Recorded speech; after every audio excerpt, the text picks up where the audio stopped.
Okay, moving on, agenda item 3, the Cambridge Library Enterprise Centre. I'll hand over to Mr Hughes for the introduction to this item. Thank you, Chairman. I'll be very brief in the introduction. I'm sure that members will have read the report.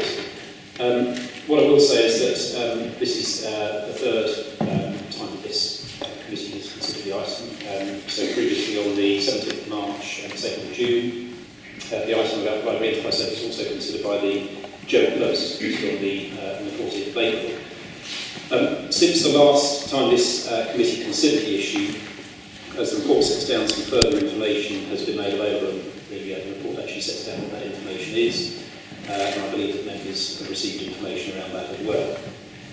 The report itself contains no specific recommendation in terms of course of action that members should take, so it's clearly for members of this committee to decide how, on the basis of that information, to proceed.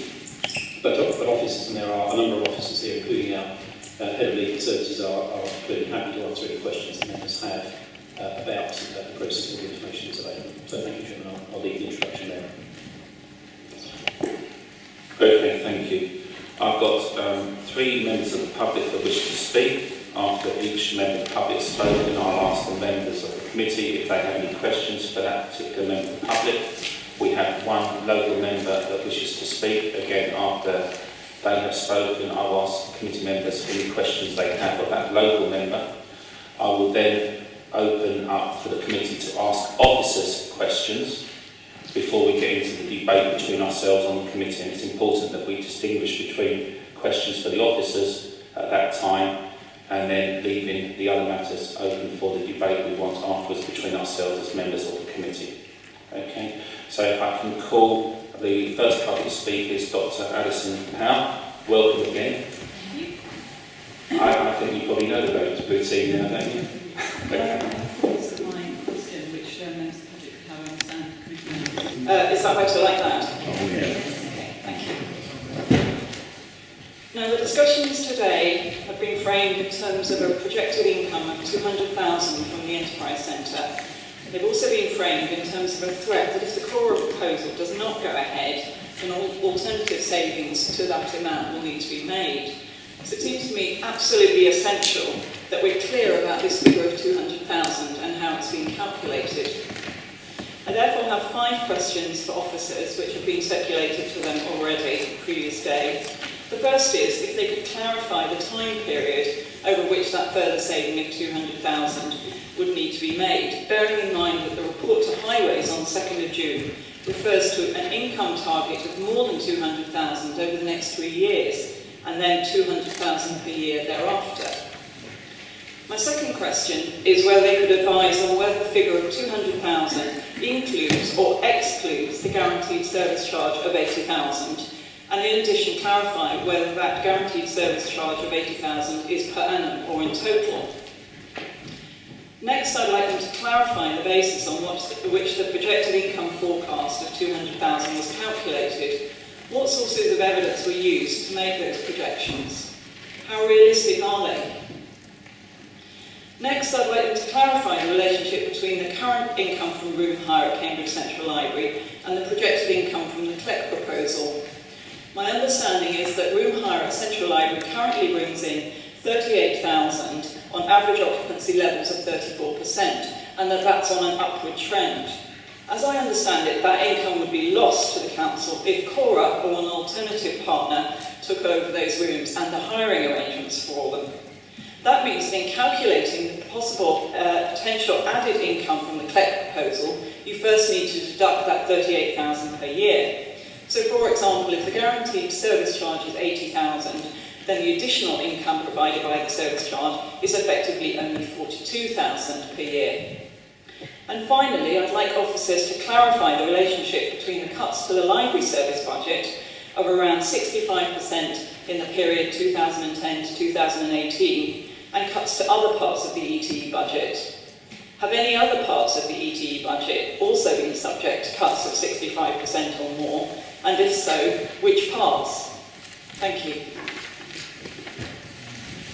Okay, thank you. And because there's some specific questions to officers there, what I'd like to do is bring in Christine May to just answer those specific questions and then open it up to members, but doing it this way around might save a little bit of time and effort.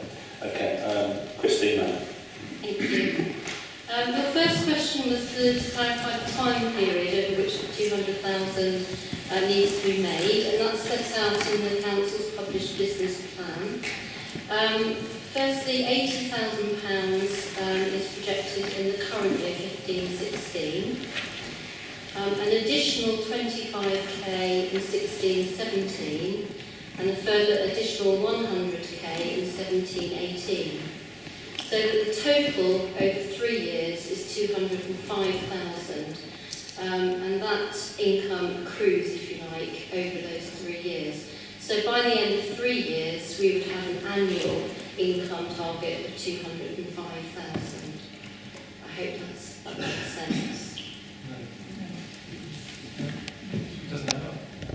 I'm seeing a few shakes of the head. Could you just clarify that a little bit further if you could? 80 in the first year, plus 25 in the second year. That takes us up to 105. And then another 100k in year 3. That takes us up to 205,000. So by the end of 3 years, we have an income of 205,000. So it's an addition each year to what was there before. That's the normal accounting way that it's shown in the business plan.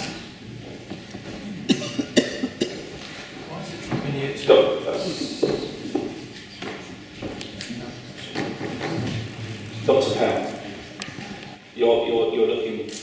Yes, I'm struggling to understand that, and I've only got an O level in maths that I scraped through. So I just wonder if you could perhaps explain.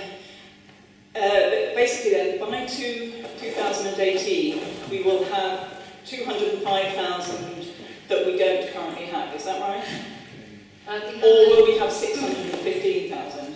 No, it's basically that income will make a part of our budget each year. Okay. So in the current year, we have an additional £80,000 income to find.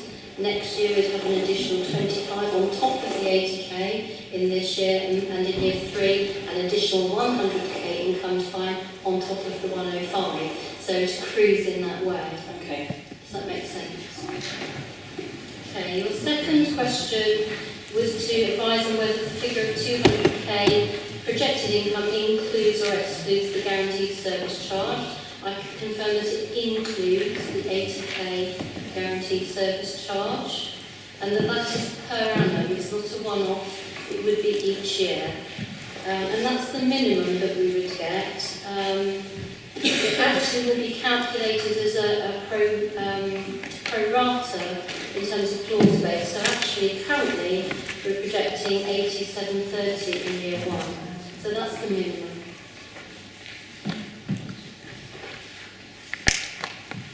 In terms of how the projected income was forecast, the sources of evidence that we used to make those projections, they are set out in broad terms in the confidential appendices to the March HCI committee, which gave a breakdown of the sources of income and expected occupancy rates. Evidence was based on Regis's experience from their operations elsewhere and sharing their actual charges for service and occupancy rates where services were comparable to traditional Regis services, e.g. their membership cards, club membership, anticipated coffee and refreshment sales, and charges for shared and individual workspaces, venue hire, etc. And more latterly, we were able to compare that with Cora's centre in Evelorm in the Netherlands to see what their actual income is from a Cora centre. Those figures were sent checked by our finance officers to make sure they seem to be realistic. Okay. And your fourth question was to clarify the relationship between current income from room hire and the projected income from the collect proposal. It is true that we anticipate around 38k currently from room hire, and that would become part of the income in future as the enterprise centre. So, and that was clear, I think, again, in earlier reports and in the confidential appendices that were shared with committee members that showed the baseline income currently compared to future forecasts from the Enterprise Centre. And it's over the long term, obviously, that we would expect far greater income than that amount in year one. So we have, across the library service as a whole, income targets relating to venue hire. We have other opportunities to make that income, including from Central Library itself. So, for example, outlets on the first floor of the library, so not all of that income would be lost, so to speak. We're currently gaining an extra income from Huntingdon, from the room that was vacated by the cafe there.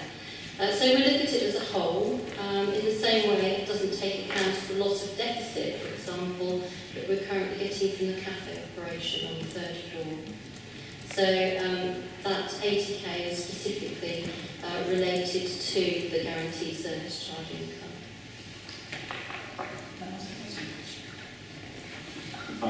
Yes. My understanding is that we probably need to leave Huntingdon and other kind of sources of income out of this, since we're talking about an enterprise centre at Cambridge Central Library.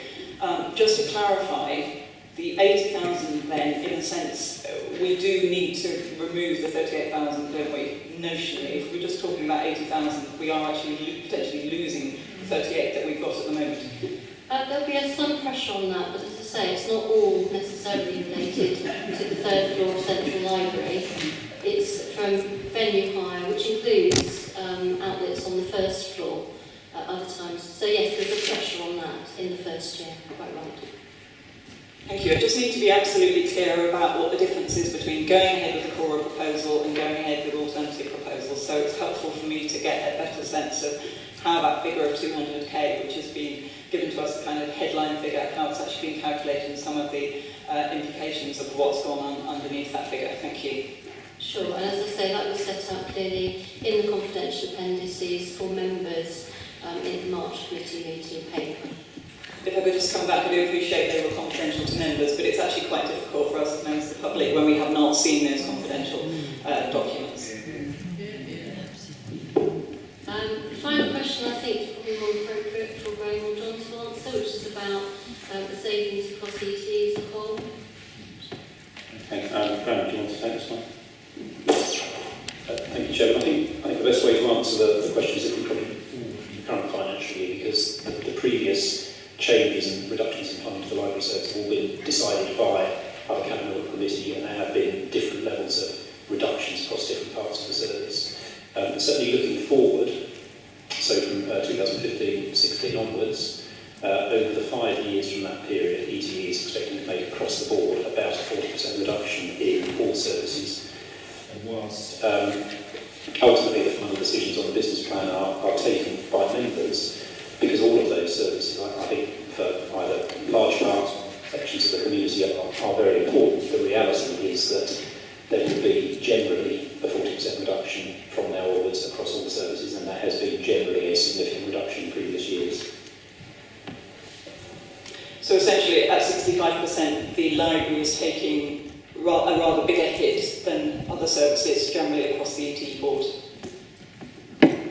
I wouldn't say a rather bigger hit, because you've calculated the 65% from 2010, and as I say, all services across ET we would expect to take about a 40% cut going forwards, and all services have had significant cuts in the years from 2010 to the current day. So I think I haven't had time to calculate the figures, but I don't think the numbers, if we looked across all services areas, would be that significantly different. The libraries may be slightly more than other areas, but all areas have taken very significant cuts and will continue to take significant cuts going forward. Okay. Thank you. We've had quite a series of questions and answers there, and I think some of them are quite important, so thank you for bringing them. I'm going to open up to members. This is questions for Dr. Powell. So, Councillor Mason. Yes, I would just like members to be aware, and Dr. Powell has made reference to this, but neither she nor any other members of the public will have seen the confidential papers that were actually at the March meeting. So I just want her to clarify that, because it is important, because she's starting from a position where she has not seen the figures and has had to ask questions on a number of assumptions. I would just like her confirmation that she hasn't seen those confidential papers, because my understanding was that they still remain confidential. I can't give them to her. That's correct. They are still confidential, which is why I thanked her for the clarity that she's brought to this meeting. Any other questions for Dr.